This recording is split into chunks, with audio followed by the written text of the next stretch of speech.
Hello, my name is Lucy Brady, and I want to welcome you to Showcase of Churches, where I often interview pastors or Christian leaders, or I do a teaching which I hope will be helpful to the general public or to those in the church.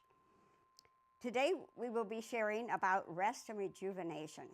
We live in a culture of busy, busy, busy, and although it is good to work and be responsible, I believe it is helpful to our bodies and souls to be balanced. And in order to do that, we need to rest. We must have times of rest. And in 3 John 1, verse 2, it says, "Beloved, I pray that in all things you may prosper and be in health, just as your soul prospers." This is my hope, of course, for all of us. The definition of rest is the opposite of being active. To cease work or movement in order to relax, refresh oneself, or to recover strength. Or it can be an instance or period of relaxing or ceasing to engage in strenuous or stressful activities. The definition now of rejuvenation is the action or process of giving new energy or vigor to something. Some synonyms for rejuvenation are revival, resurgence, rebirth, renewal, regeneration, revitalization, resurrection, or resuscitation. So how does rest help us and give us eventual rejuvenation? So I'll read some information I read as I was researching this topic. So rest can affect our physical health by giving recovery. Rest allows the body to repair damaged tissues, build new cells, and restore energy reserves. It also helps with injury prevention. Adequate rest can reduce the risk of overuse injuries and muscle strains. It improves sleep. Rest promotes quality sleep, which is crucial for physical and mental health. It affects our blood pressure. Studies have shown that rest can help lower our blood pressure. Now, how does it help with our mental health? It helps with stress reduction. Rest helps calm the mind and and reduce stress levels. It can improve our mood. Getting enough rest can boost mood and enhance emotional regulation. Also enhance cognitive function. Rest supports memory, concentration, and problem-solving abilities. It can give increased creativity. Rest can provide a mental break that allows for new insights and creative thinking. So that sounds pretty good, huh? So some other benefits can be increased productivity. Rest helps recharge the body and mind, leading to improved productivity and focus. Improved immune functions, which we all need. Rest supports the immune system, making it more effective at fighting off infections. So it's good to consider as we go into flu season. It enhances overall well-being. Rest contributes to a sense of balance and overall well-being, both physical and mental health.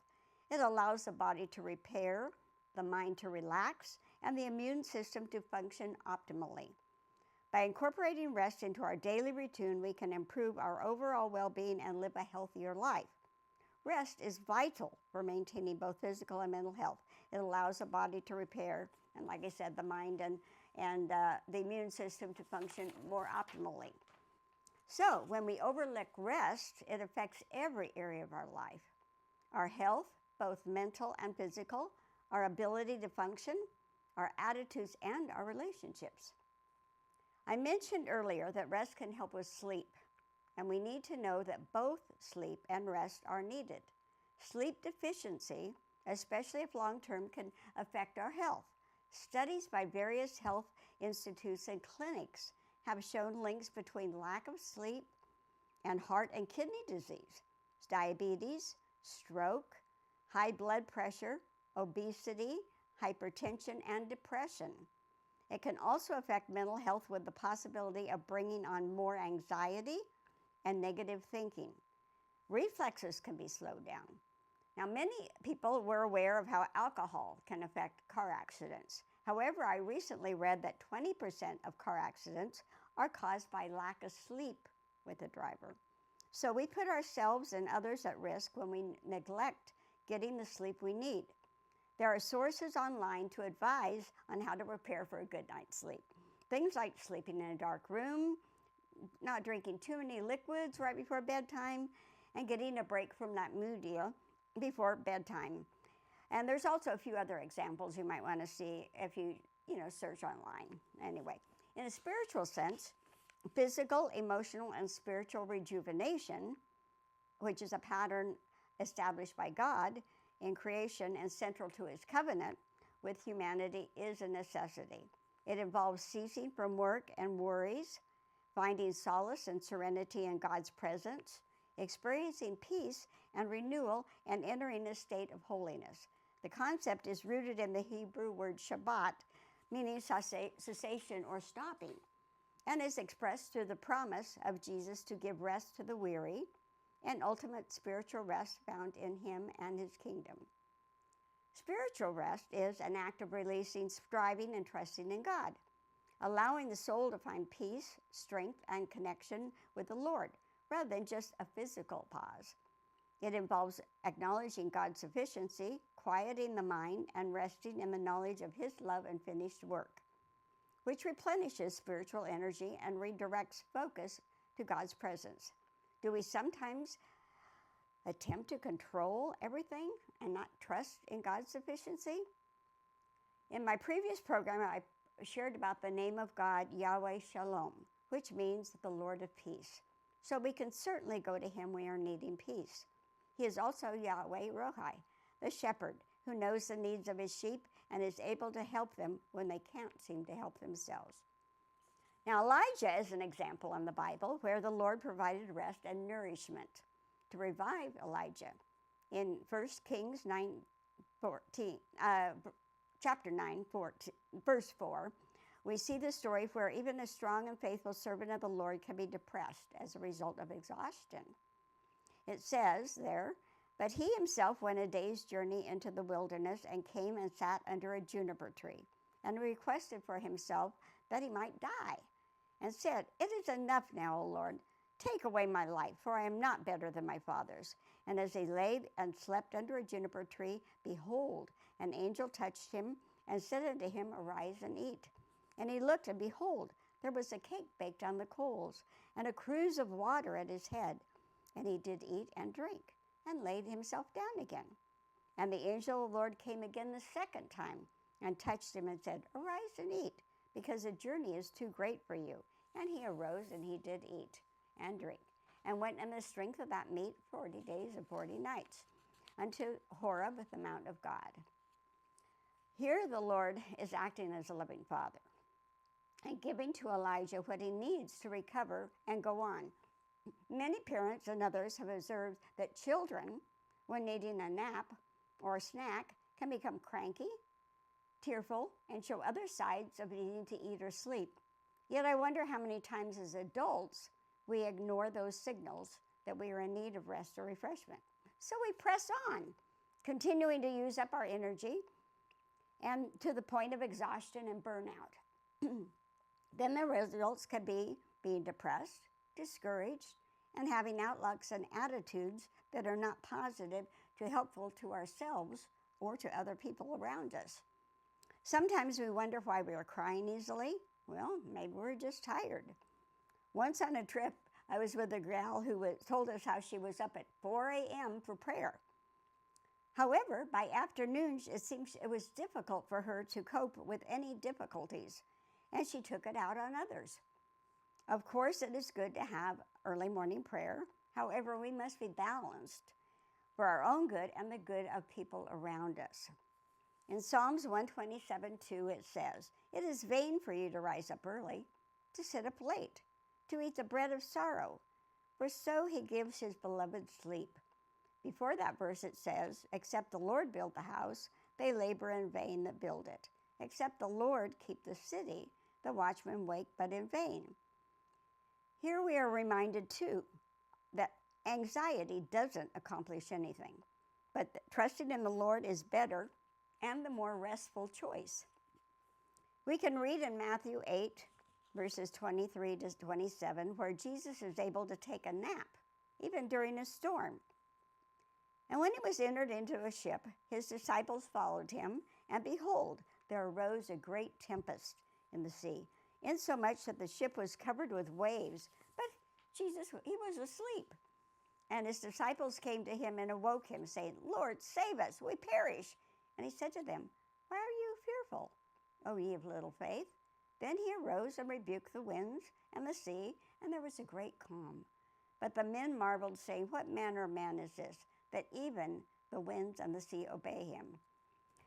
This verse really convicted me personally, as I had been awake part of a night, was concerned about my rent being raised, some medical bills, and needing help with moving some items. Then the next day I received a notice that part of my ambulance bill had been greatly reduced by my health insurance. So this loss of sleep and worry was so needless. Or like the verse in Psalms 127:2 says, it is vain to sit up late and eat the bread of sorrow, for so he gives his beloved sleep. And because I have the one who is able to calm the storm, he can provide what I need. This is another form of rest, when we are trusting or resting in the Lord. When I shared the definition of rest, it was to cease from stressful activities. And I believe worry or anxieties fall into the category of a stressful activity. Some people take, now what is called a sabbatical, which I will go into later. However, because the word sabbatical comes from the word Sabbath or Shabbat, which is a day of rest dedicated to God, I will read some verses on the Sabbath, which was practiced in the Old and the New Testaments. So here's the verses on the Sabbath. In Genesis 2:2-3, on the seventh day, God finished his work that he had done. And he rested on the seventh day from all his work that he had done. So God blessed the seventh day and made it holy, because on it God rested from all his work and that he had done in creation. In Exodus 20, verses 8-11, remember the Sabbath day to keep it holy. 6 days you shall labor and do all your work, but the seventh day is a Sabbath to the Lord your God. On it you shall not do any work, your son, nor your daughter, your male servant, or your female servant, or your livestock, or the sojourner who is within your gates. For in 6 days the Lord made heaven and earth. Therefore the Lord blessed the Sabbath day and made it holy. Leviticus 2:23, verse 3, there are 6 days when you may work, but the seventh day is a day of Sabbath rest, a day of sacred assembly. You are not to do any work. Wherever you live, it is the Sabbath to the Lord. Now, in the New Testament, we have Jesus where he comes into Nazareth, where he had been brought up. And as was his custom, he went to the synagogue on the Sabbath day and stood up to read. Now, that was in Luke 4:16. Then again, Jesus, in Mark 2:27-28, and he said to them, the Sabbath was made for man, not the man for Sabbath. So the Son of Man is Lord of the Sabbath. Because there was a lot of disputes about Sabbath keeping back then. Romans 14:5 says, one person considers one day more sacred than another. Another considers every day alike. Each of them should be fully condensed in his own mind. Whoever regards one day as special does so to the Lord. Whoever regards as a day special does so to the Lord. This one's kind of wordy. Whoever eats meat does so to the Lord, for they give thanks to God. Because there were questions about meat eating and what meats you could eat. And whoever abstains does so to the Lord and gives thanks to the Lord. For none of us lives to ourselves alone, and none of us dies for ourselves alone. For whether we live unto the Lord, and whether we die unto the Lord. We are the Lord's. For to this end Christ both died and rose and revived, that he might be Lord both of the dead and the living. You then, why do you judge your brother or sister, or why do you treat them with contempt? For we shall all stand before God's judgment seat. In other words, we need to make our own choice about what we believe about the eating the meat and the Sabbath. But we don't need to be judging other people about their choice and their decisions, okay? So before reading these verses on resting and the Sabbath, I had read about knowledge given on the benefits of rest by people in the medical or psychological fields. Yet it was God who originally knew what was good and needed for man when he gave the Sabbath rest. And in my opinion, we are less likely to sin or offend others when we are rested. How many times can there be irritability, outbursts of anger, less patience with other people, and other relational problems due to a lack of rest or sleep? Okay, now I'll talk about sabbaticals, which is a period of extended leave that people take from their regular work, career, responsibilities, or ministry.